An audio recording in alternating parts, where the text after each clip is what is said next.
If you find yourself hiking in central Argentina, check out the Aconcagua Provincial Park in Mendoza Province. Located in the Andes Mountains, the park draws adventurers and thrill seekers of all shapes and sizes. They can go skiing, climbing, and hiking through the stunning mountains. They just have to watch out for freak landslides. On January 24th of 2016, a group of hikers was crossing a steady stream when their guide heard something in the distance. It sounded like an airplane passing overhead, but the sky was empty. He knew exactly what that sound meant and ordered everyone to run away. ¡Guarda, guarda, guarda, guarda, guarda!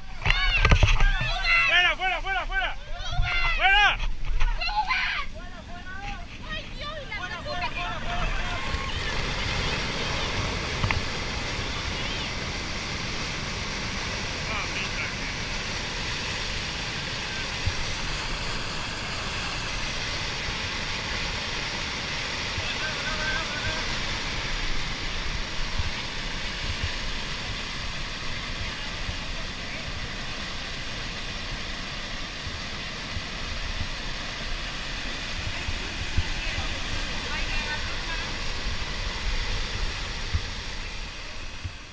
Pay attention to the man in the white shirt. His name is Julian Insaurralde. He works as a guide for Aconcagua Provincial Park. As he's helping a woman cross the stream, he looks behind him and then overhead. He's looking for an airplane. That's because incoming rock slides and avalanches sound like a plane passing overhead. When he didn't see one, he knew something terrible was about to happen. The group stood there for several more minutes, waiting for a safe opportunity. The landslide eventually ended, and Julian and his team helped everyone across. One thing's for sure, these people will never see planes the same way again.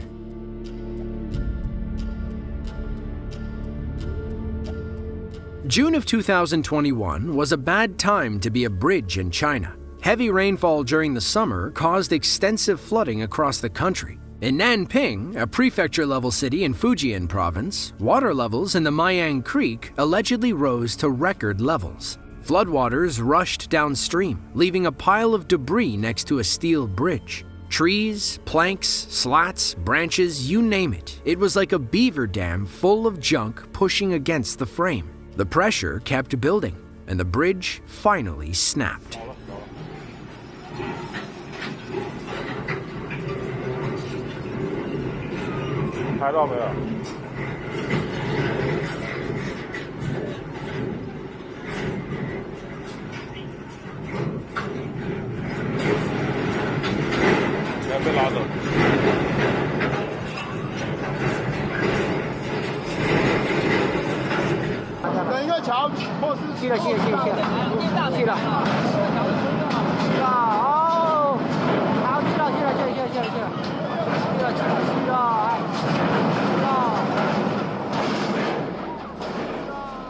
The near 500-foot bridge had just gone up in 2017. It wasn't even 4 years old when the flood washed it away. On the bright side, nobody tried to cross when the foundation failed. This wasn't even the only bridge in China to fail that day either. About 2 hours north, in the village of Caoting, a pontoon bridge failed under immense flood pressure. Thankfully, nobody was hurt during either collapse.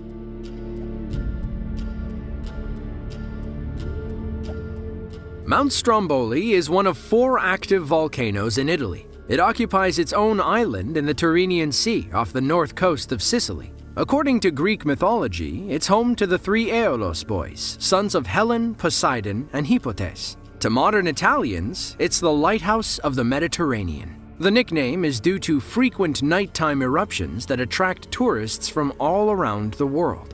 On August 28th of 2019, a live webcam trained on Stromboli caught a magnificent daytime eruption. The camera's microphone was no match for Stromboli's big boom. Thankfully, the video never misses a beat.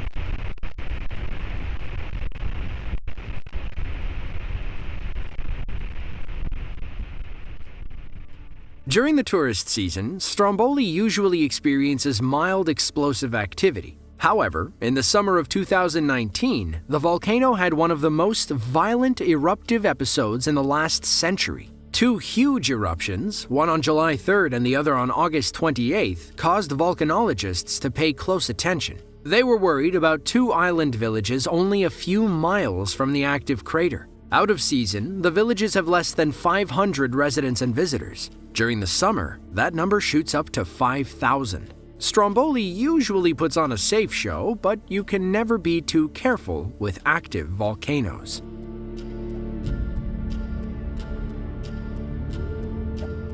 Kajen is a decent-sized town in central Java, Indonesia. It's home to about 73,000 people, and it's known for its tropical rainforest-like climate. Like the rest of Southeast Asia, they're highly susceptible to heavy rainstorms and powerful winds off the Java Sea and Indian Ocean. On November 6th of 2022, a local security guard named Bang Royce stood at his post as one of those powerful storms rolled through. He worked for Bank Jateng. His job was to ensure the bank's safety against would-be robbers. There was nothing he could do about the mighty wind and relentless rain.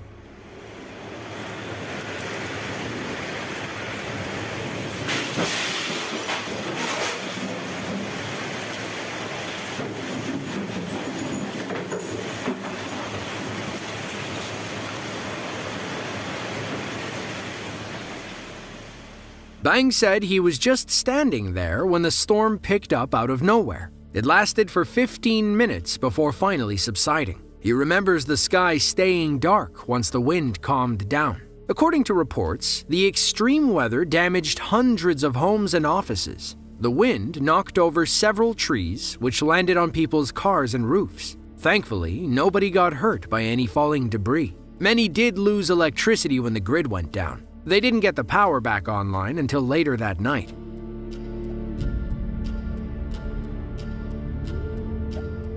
Sailanhot is a small city in Inner Mongolia, China. It was home to Genghis Khan's older brother during the Ming Dynasty. Today, it's home to about 250,000 people. More than half live in the urban area, while the rest reside along the rural outskirts. On June 24th of 2020, a massive tornado moved past the city. Those living in the rural districts watched it stretch down from the sky and curve like a ghost's wispy tail. It took on the classic tornado color and shape as it picked up dirt and debris.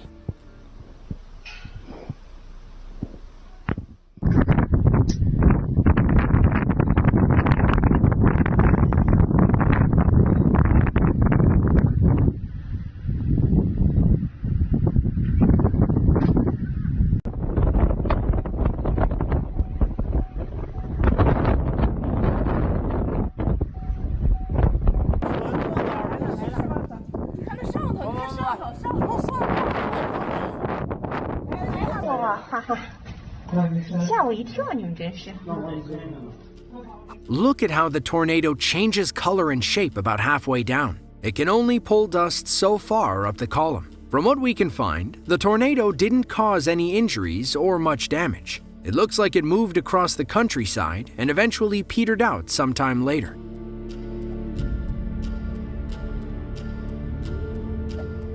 On August 23rd of 2017, Typhoon Hato slammed into mainland China. It made landfall in Zhuhai, a prefecture-level city in Guangdong province. About 2.5 million people watched as 90-mile-per-hour winds sent water rushing into their streets. If it wasn't bolted down, it got blown away. Several videos emerged from Zhuhai City showing just how powerful Hato was. According to the South China Morning Post, it was the strongest storm to hit the region in over 18 years.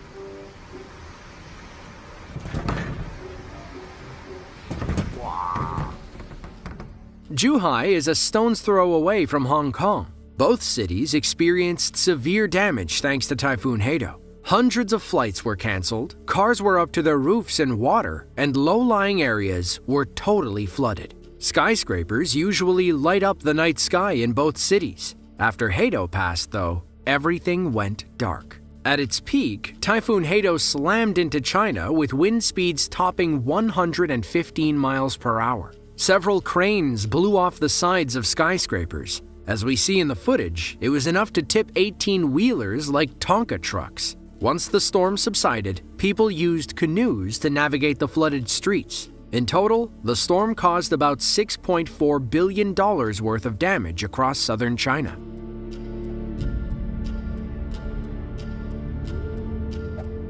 At over 12,000 feet, Mount Semeru is the highest volcano on the Indonesian island of Java. The locals refer to the steep side volcano as Mahameru, or the Great Mountain. Semeru is very active, experiencing hundreds of eruptions between the 19th and 20th centuries. As of today, Semeru has been erupting since April of 2014. That eruption peaked on December 4th of 2021. It's believed that the lava dome at the summit crater collapsed due to heavy rain, sparking a massive explosion. It produced an ash plume that some suggested was 28 miles high. Other reports said it was much smaller, only about 7 miles high. Whatever the case, the locals living in the village below were in for a harrowing experience.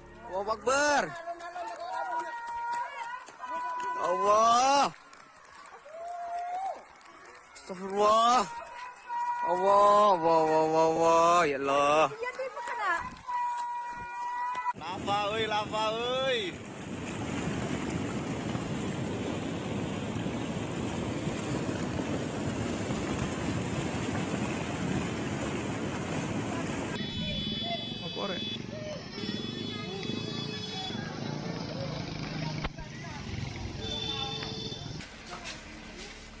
It was pure chaos after Mount Semeru blew its lid. People fled the nearby villages as rescue workers pushed in to save those in need. They found homes and mosques buried up to their roofs in ash. There's no way anyone trapped inside could have made it. The December 4th eruption was the largest at Mount Semeru in recent history. As of December 9th, it had displaced over 6,500 people. 3 districts in East Java were covered in hot ash and lava avalanches. The eruption damaged nearly 3,000 homes and affected 24 schools across the region.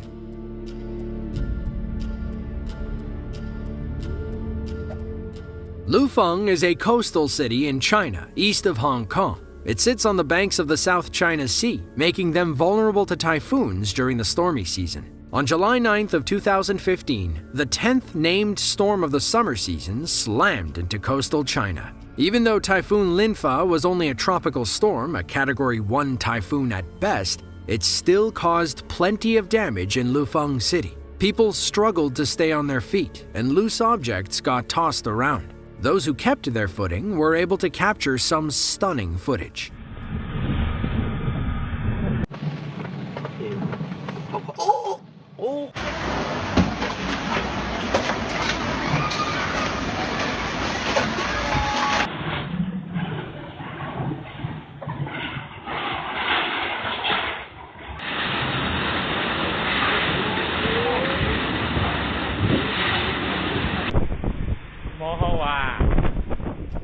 At least some of the locals were in good spirits. We can't imagine what we'd do if we saw our shower draining bubble up like that. Fish swam through cracks in the sidewalk. One guy got a kick out of some plastic stools blowing away. Wind speeds topped 106 miles per hour when Linfa made landfall. It also dropped about 10.6 inches of rain across southern China. Nearly 400,000 people were without power and 56,000 others were displaced. Hundreds of homes collapsed, and the damage toll reached about $213 million.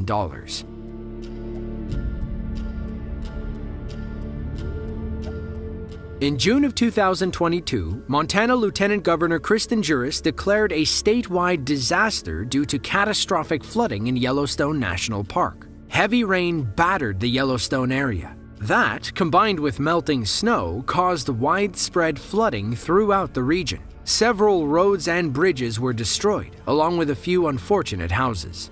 Gardiner, Montana is a small community of about 800 people. They were among the most affected cities and towns during the Yellowstone floods. On June 13th, as the flooding finally calmed, a few locals gathered to watch someone's house float downstream. Here we go.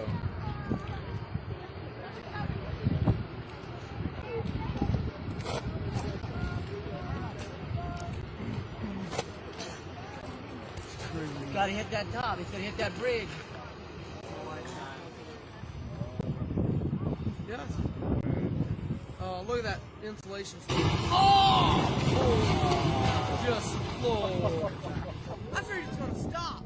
Ramon and Nicole Perez worked for the National Park Service. They'd been living in employee housing for the past 5 years. They and 4 other families couldn't believe their eyes when their home fell into the river and floated away. A crowd gathered near the bridge when someone spotted the Perez home. It had sunk down to the roof and almost made it under. To make matters worse, Highway 89 was completely flooded, preventing anybody from getting in or out of the town. Tourists were stuck, and locals couldn't get to the grocery store. Couples like Ramon and Nicole had to rely on friends for help.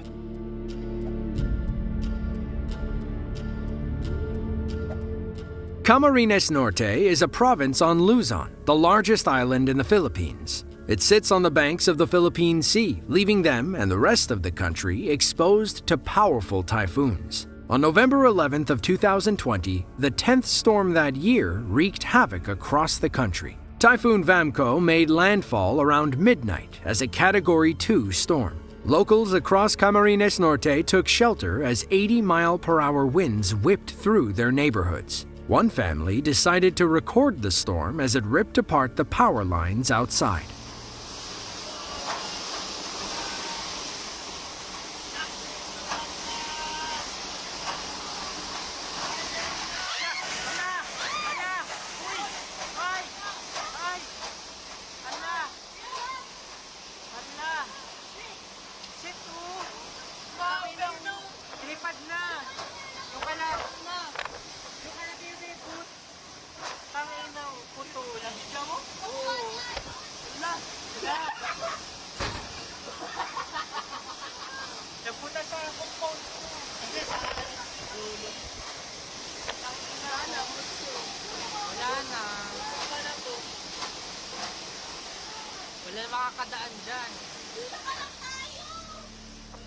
The families had been without power for a few days. They were only a week removed from Typhoon Goni, which destroyed thousands of homes across the Philippines. It was also responsible for tearing down the pole. Once the storm died down, repair teams drove out to fix the damage. They finally got it up and running, but Vamco had other plans.